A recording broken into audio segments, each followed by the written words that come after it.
Hey guys, I'm Ms. Hicks with 5th grade reading. I'm so glad that y'all have come back with us today. Let's look at what we're going to start off with today. Today, again, our first objective is to use our combined knowledge of roots and affixes to read accurately unfamiliar multisyllabic words. Our essential question, what I want you to think about is, how can I figure out a new word? By breaking it down into parts. Okay? Let's look at this word. Reheated. That's an easy word. We've talked about, you've heard it before, but let's look at this. Heat. Okay, heat, that's the base word. A base word is a word that can stand all by itself and it has a meaning. Heat. If you heat something up, you make it hot. Or if you talk about living in Mobile, Alabama, we deal with heat. Well, this word has a prefix. Re. What does re mean? That's right, it means to do it again. So if I reheat something, what am I doing? Yes, I'm going to heat it up. Well, what's this part? What does that mean? Okay, that changes the tense. So reheated means that I've already did it. I already did it. I did it yesterday. I did it earlier this morning. It means past tense. Okay? So let's look at some more words. All right. Dissect. Di plus sect equals dissect. Have you heard that word before? Do you know where it comes from? Do you know what it means? Di, the first part, kind of like when we studied by, it means two, or it also means double. Okay, well, what does sect mean? In two. So if I'm going to dissect something, I'm going to cut it in two. Wait till you get into biology later and you have to dissect a frog. A lot of fun. What about submarine? We know about submarines. We heard them. We even sometimes eat them, but not the same kind. All right. So let's break it down. We have sub plus marine equals submarine. Does anybody know what sub means? Any ideas? That is right. Sub means under. Y'all are so smart. Okay, well, let's talk about this part. Mar. What does mar mean? It means sea. So we've got under and sea. So if I were to ask you about, tell me about marine life, what would you tell me about? If the first part mar means sea, what are you going to tell me about? Yes, you're going to tell me about fish and sharks and dolphins and whales and all these things that live in the sea. Well, what's a submarine? If it's under sea, under the sea. A submarine is the boat that goes under the sea. And yes, I know I said we eat them sometimes. That's because the bread that they're put on looks like a submarine. Okay, so we eat our sub sandwiches. Let's look at some more. Biology. Okay, well this, if we break it down, we have bio. What does bio mean? Anybody? We've talked about it, I know, before. I'm sure you studied it already, probably in 4th grade, probably even in 3rd grade. Yes, bio means life. Well, what about this part? Ology. Does anybody know what that means? Yes, it means study of. So, biology is the study of Christmas trees? No, it's the study of life. Very good. Our next word, manufacture. I know what it means, but that means to make stuff. But how can I break it down and figure out what it means? Man. What is man? Most of the time, yes, it would be the male gender. But that's not what we're talking about. We're not talking about daddies. We're not talking about grandpas. This word, this man, is a root that means hand. Okay? All right? And then we have fact. Fact. What does fact mean? I need to go find facts. I have to do my math facts. Is that the kind of facts you're talking about? No, not exactly. Fact is made or done. So if I have man, hand, fact, done, made by hand, well, the suffix your is the process of. So we have the process of making something by hand. And that's how we can break words down and figure out what they mean. Got 4 more for us. We've already done centipede. We did centipede. I don't remember if we did it Monday or if we did it last Thursday. But who remembers what centi meant? Anybody? Yes, it meant 100. Who remembered what ped was? Yes. Good. Y'all are so smart. Feet. Now, and I'm talking about feet. I'm not talking about measuring with a ruler. I'm not talking about your foot. I'm talking about these things. Can anybody think of a word that has ped in it and you never really thought, oh, it means feet? A pedestrian. Good job. Pedestrian, they do what? They walk using their feet. Very good. Or what about, which Ms. Hicks is in dire need of, a pedicure. Yes, that's when you go and get your nails done on your toes. Very good. Let's look at the word librarian.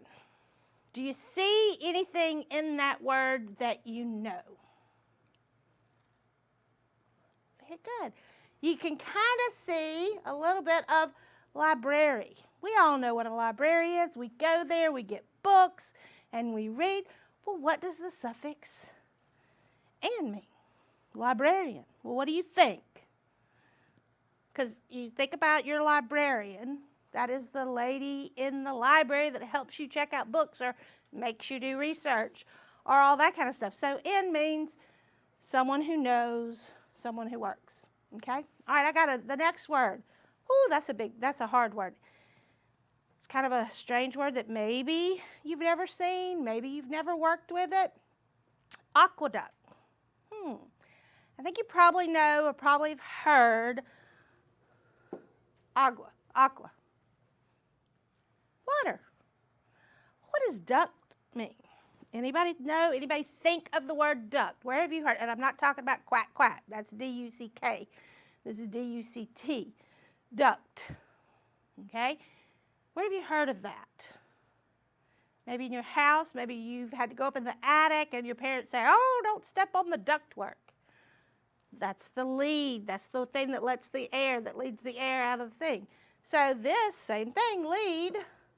So it's a way that water is led through maybe a town, and it's an ancient word, and you find it, you have some famous aqueducts over in Europe. Okay? This is the word that I think every 5th grader needs to be. Because 5th grade, we start introducing a lot of really hard things. Persistence. Do you know what persist means? To persist? Yes, to keep going. Okay? Well, this suffix, ance, is the act of. All right? So it's the act of persisting, to keep going. No matter how hard it gets, no matter how hard you want to stop, you need to be persistent and determined. Okay? Good job. Let's start. Oh, I got one more thing to do. Okay? Let's look at these. I have prefixes, re, under, sub, semi, over. Then I have the base words, way, circle, start, look, stand. So I want to kind of match these up and see what goes with what. So does any one of those really stick out that you go, oh, I know what it is. I know, Miss Hicks, I know what it is. What about stand? Which one of the prefixes would go with stand? How about understand? Do those two words go together? Okay, all right. Is there another one that maybe you think might? Talked about submarines a while ago. What about way? Which one of those might I go? Can I go reway? Does that make sense? No. Can I do overway? No. Subway. Okay? We all like their sandwiches, but in New York and other places, they have a subway system which goes, what did we say sub meant?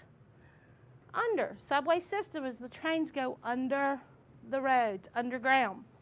Okay? All right, we have circle, start, and look. Where might circle go? Can I recircle? I can recycle, but can I recircle? No. How about semicircle? A half circle, because semi is half. Start and look. Where may start go? Yes, I can restart. I might need to restart a test, or I might need to restart the car, or I might need to restart my lesson if everything went wrong. So the only one left is overlook. You might need to restart the test because you overlooked a question. Okay? Good job. All right. So in reading today, we're going to continue working with quoting accurately from a text when explaining what the text says explicitly. That means it is spelled out, there it is. And when drawing inferences from the text. Remember, inferring was you're taking text clues, and you're taking your schema, your background knowledge, and you're coming up with an idea. Like I put a raincoat on before I came here today. If I would have walked on the TV with a raincoat on, you would have known that it was raining outside, or you would have thought it was raining outside. Okay? Our essential question, this is what I want you to think about as we're working today. How do readers use evidence to answer questions about what they read? How do we put that down? You know, the dreaded last question. How do we answer that dreaded last question? Well, I'm going to give you some tips. It's that number 10 maybe on your test. They're asking you to prove something. Okay? I'm going to give you some tips with that today. I want us to look at my poster. This is a writing strategy. It's called RACE. All right? That's an acronym. All right? The R stands for restate the question by turning it into a statement. And I know a lot of you have problems with that, so we're going to dissect that a little more in just a second. Answer. Answer all parts of the question in your own words. One of the things that drives teachers crazy is when the question asks part A and part B, well, you either answer A or B, you didn't answer them both. You got to make sure you answer all parts. C, cite examples and evidence from the text, and you got to use quotation marks because you're taking someone else's work and putting it in yours. So you've got to give them credit. Explain. This is a very important part. I can restate, I can answer, and I can cite, but now I got to explain what it means. Explain how the evidence supports what I thought. Okay? So let's take a minute. Let's take each one of these and look at it. All right? So I have restate the question. That's the first step. That's the most important step. First step is to change the question into a statement. You will need to drop the question words. And we know what question words are. We've been learning about question words since we were in kindergarten. How do you do something? Why did you do something? Who did it? Where did they do it? Okay? So you drop those. And you take that question mark off and you kind of put it into a sentence stem because you're not through. All right? For example, the age-long question. Why did the chicken cross the road? Most of you say, get to the other side. Yes, but that wouldn't be putting it in the right format, which is what's very important. So we would put it in this format, this sentence stem. The chicken decided to cross the road because he wanted to get to the other side. Okay? So that's restating the question, and we're going to work with that a little more again in a minute. Answer the question. Okay? After restating the question, the second step is to finish the sentence with your answer. The question was already there. Now you got to put your answer in that. You can use your knowledge, what you think, and as well as your inferencing. Okay? Have three important things. The first one, and this is important. Make sure you're answering the specific question. You don't go off on some tangent. You stay with that question. Okay?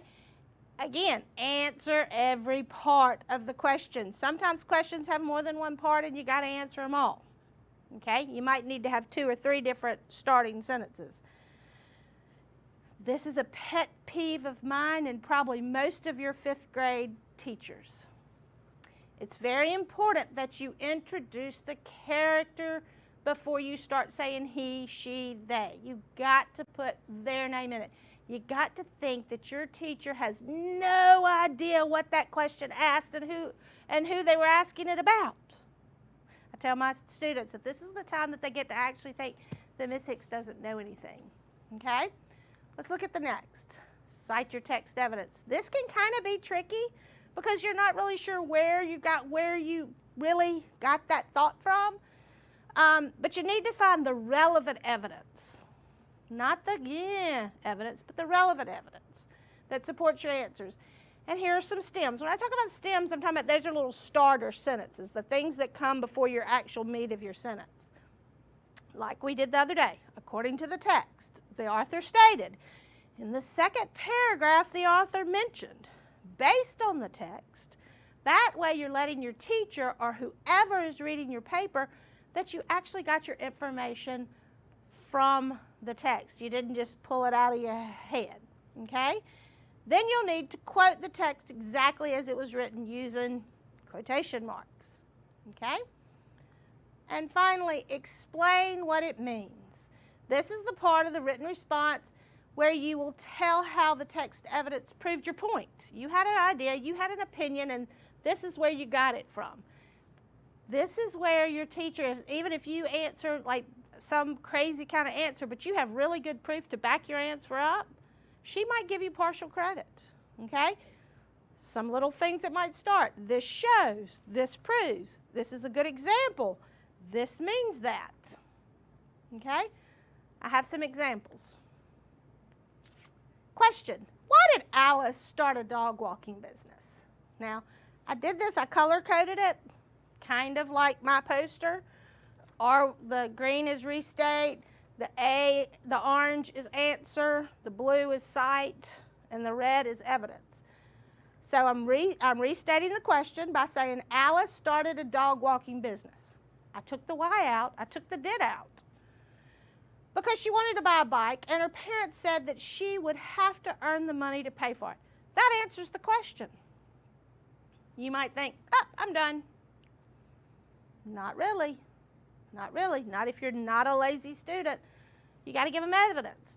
The text stated that, here's my quotation mark, Alice was a hard worker and knew she could earn the money if she set her mind to it. After thinking about how she could earn the money, Alice decided that dog walking might be the best idea for her. End of quote. This, from quote to quote, came straight out of a passage. Okay? So what difference does it make? How does this prove my answer? This evidence shows that Alice was determined. She really wanted a bike and would earn the money for it by walking neighborhood dogs. Okay? Do another example. How did Kenny show kindness to the new boy in class? Okay, again, I've broken it down into color coding to kind of help you see. I'm going to restate the question. Kenny showed kindness to the new boy in class. I dropped the how did. Sometimes that's all you have to do is drop the first part. Kenny showed kindness to the new boy in class because Kenny noticed that Anthony was alone a lot at recess. So Kenny invited him to play basketball with some of the kids in their class. In the second paragraph, the text noted that, again, here's our quotes, every recess Anthony wandered around by himself. As soon as Kenny noticed him alone, he invited him to play a game of basketball. This evidence shows that Kenny was caring towards Anthony. He wanted Anthony to have friends and to be included, so he invited him to the basketball game. Okay? I want to read a text kind of quickly and see if we can get to one of the questions. This is the chicken nugget bet. Okay? Justin was beyond excited for today's lunch. The menu read chicken nuggets, and that was Justin's favorite school lunch. He loved to dunk them in honey mustard and savor every delicious bite. Justin talked all morning long about how many chicken nuggets he was going to eat. I'm going to buy extra and eat at least 20, Justin told his friend Chad. Chad didn't believe Justin for a second. You can't eat 20 chicken nuggets. You are only allowed one order of extra nuggets. So the most you'll get is 8. You couldn't eat 20 even if you had them. Justin knew Chad was right, but he really wanted 20 nuggets. Okay, how about a bet? We'll get Jake, Will, and Brian to order extra and give them to me. If I eat all 20 nuggets, then you will buy me extra nuggets every time we have them. And if I don't eat all the nuggets, I'll do something for you guys. Deal? Deal, agreed Justin. Lunchtime arrived, and Justin was beside himself. As they sat down, all the boys handed over the extras to Justin. Don't tell the teacher, said Chad. She'll make us take them back. Don't hand them to Justin all at once. Do it one at a time. Justin quickly ate through his 2 orders and happily accepted the next 2 from Will. He ate through those and moved on to the next. This is going to be the easiest bet I've ever won, Justin thought to himself. Everything was going along smoothly until he came to the last 2 nuggets. Justin had started to feel sick back on nugget number 14. He didn't know how he could possibly eat these last 2. He was about to quit when he looked up at his friends. He knew they would come up with something awful to make him do if he lost the bet. Justin slowly ate the last 2 nuggets and pushed his tray away. His friends were shaking their heads in disbelief. They couldn't believe he had eaten all 20 nuggets. After that day in the lunchroom, chicken nuggets didn't hold a special place in Justin's heart. In fact, they turned out to be his least favorite lunchroom food. Okay?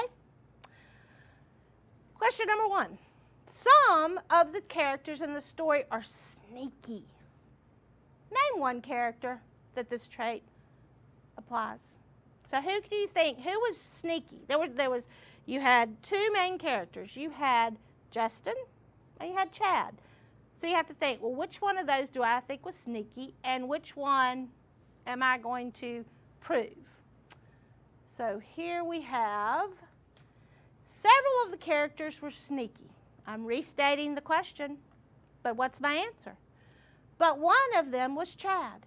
In paragraph 8, it states that don't let the teacher see, said Chad. This proves that Chad was sneaky because he was trying to hide his actions from the teacher. So if I restated the question, I answered the question, I cited my evidence because I used my quotation marks. They were sneaky because they didn't want the teacher to see. And then I proved my answer. How did that prove that he was sneaky? Oops. So guys, that's all the time we have today. I thank you for being here, and I can't wait to see you Monday. We're going to work with more Greek words, and we're going to start looking at different viewpoints.